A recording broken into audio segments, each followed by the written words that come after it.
On my first day at work, they handed me a list of employee names. One name had already been crossed out. I asked what happened to them. My manager just shrugged. They stopped coming in. Every morning, there was another name crossed off, but nobody ever left. Nobody quit. The strange part, the people whose names disappeared were still working beside me, as if nothing had changed. I asked one of them why their name had been crossed out. They looked confused, then asked, "What name?" The next morning, my own name had a line through it. Everyone smiled at me, exactly the same as always. I tried leaving. The front doors wouldn't open. My phone showed no signal. No time, no date. Then I found another list. An older one. Hundreds of names. Every single one crossed out. When the new employee arrived, they looked at me and smiled. Then they asked, "Who was the first name crossed out?" I opened my mouth and realized I couldn't remember mine.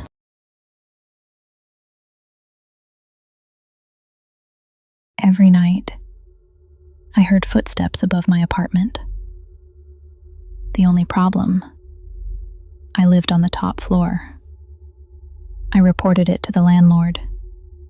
He frowned, then quietly said, "There isn't an apartment above yours." The footsteps continued, slow, heavy, always beginning at exactly 2:13 a.m. One night, I climbed into the attic. It was completely empty. No furniture, no floorboards, nothing. But while I stood there, the footsteps started again. This time, directly above my head. I looked up. There was only the roof. Dark wooden beams. Then, dust drifted down, like someone had just taken another step. The next morning, there were muddy footprints across my ceiling, as if someone had walked over it from the other side. I stopped sleeping, stopped looking up. But every night, the footsteps got closer. Last night, they stopped. For the first time, I heard a knock. 3 slow taps from above my ceiling.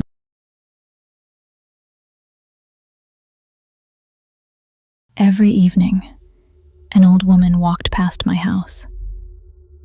She always pushed the same old pram. She never looked up, never waved, just walked. At exactly 6 o'clock.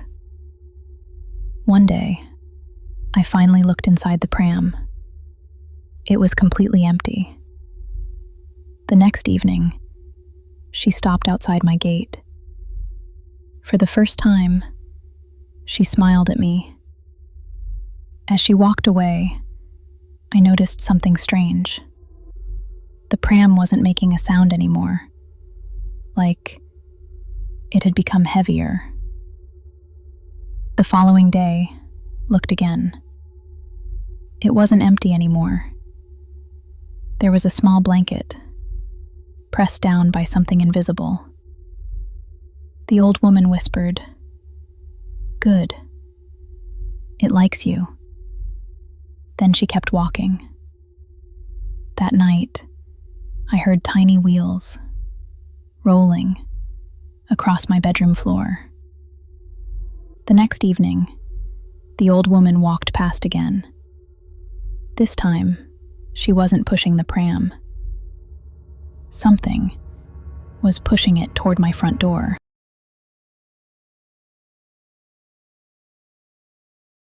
When I moved in, the landlord handed me 2 keys. "This one's the spare," he said. "I've never needed it." Months passed. I forgot all about it. Until one morning, my front door was already unlocked. Nothing had been stolen.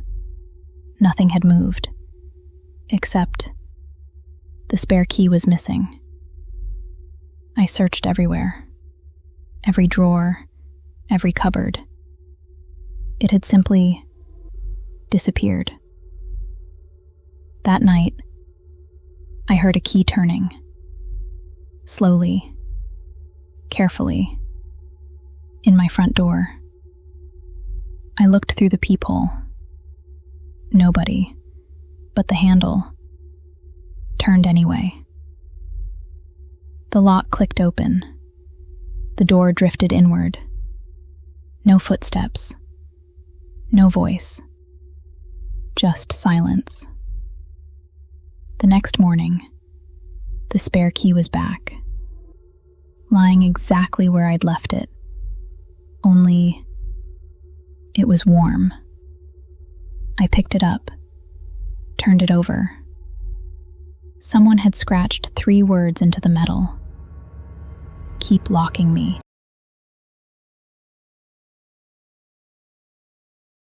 Every morning, I took the lift to the ground floor. It had never stopped anywhere else. Until Tuesday. Halfway down, the lift stopped. The doors opened. There wasn't a floor there. Just another lift waiting opposite. Its doors were already open. The lights inside flickered. Nobody got in. Nobody got out. The doors closed again. My lift carried on. When I reached reception, I asked about it. The receptionist looked puzzled. There are only 12 floors. There isn't a level where 2 lifts face each other. The next morning, it happened again. Only this time, someone was standing inside the other lift. She looked exactly like me. Same clothes, same bag. She smiled, but I didn't. Just before the doors closed, she lifted one finger, slowly, as if telling me not to get out. Yesterday, my lift didn't stop there. But when the doors opened in the lobby, everyone stared at me. Then one woman whispered, "You came back."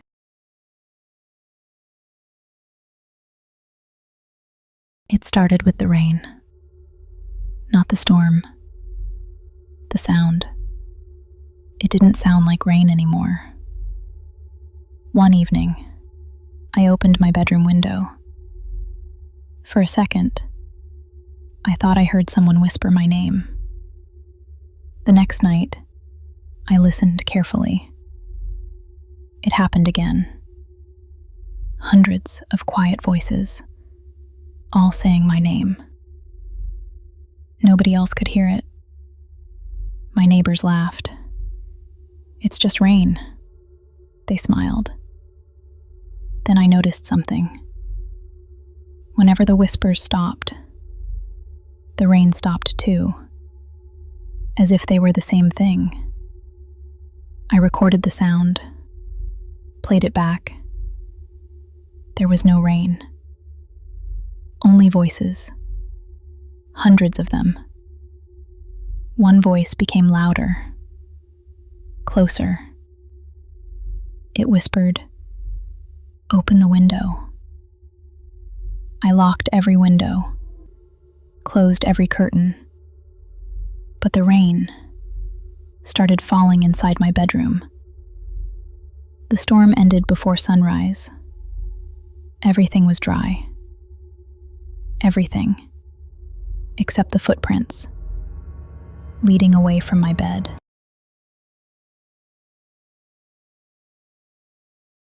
I stopped at a supermarket. Just before closing, there was only one checkout still open. The cashier smiled. She didn't say hello. She just scanned my shopping without looking at it. When I reached for my wallet, she quietly said, "You've already paid." I checked my bank app. Nothing. No payment. No receipt. As I walked away, everyone in the shop stopped moving.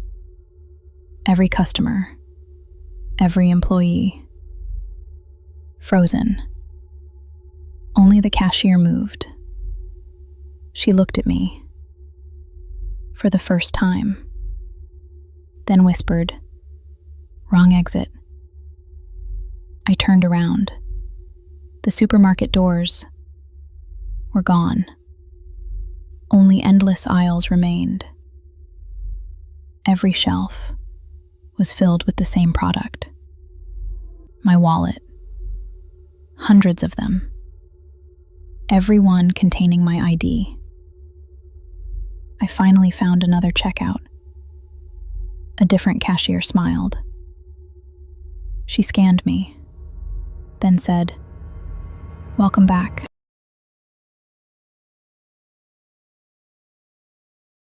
The last train home was almost empty. I sat by the window.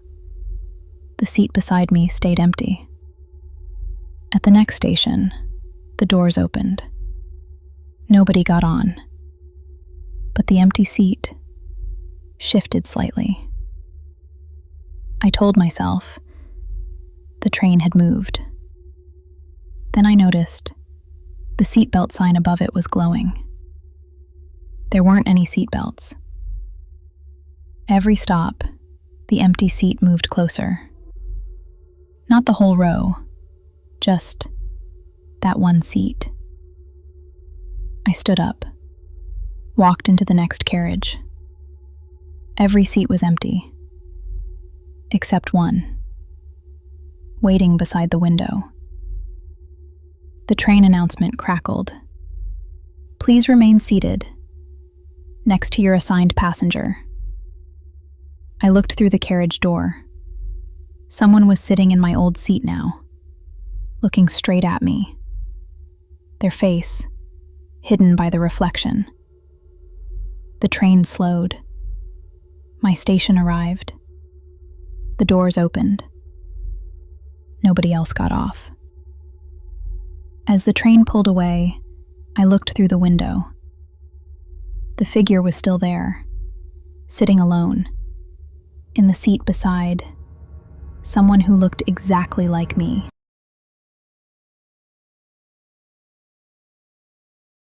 Every Thursday, a window cleaner came to my apartment block. He always smiled, never spoke. He cleaned every window, one by one, except mine. He always skipped it. One morning, I opened the window. "Why do you never clean this one?" He looked up, then frowned. Quietly, he said, "Because someone's already standing there." I laughed, turned around. Nobody. The flat was empty. When I looked back outside, he had climbed down, packed away his ladder, without cleaning another window. That night, I noticed handprints on the outside of my bedroom window. I lived on the 12th floor. Every morning, there were more, higher, closer together, as if someone was climbing upward. This Thursday, the window cleaner didn't arrive, but someone started cleaning the outside of my window from the other side, without a ladder.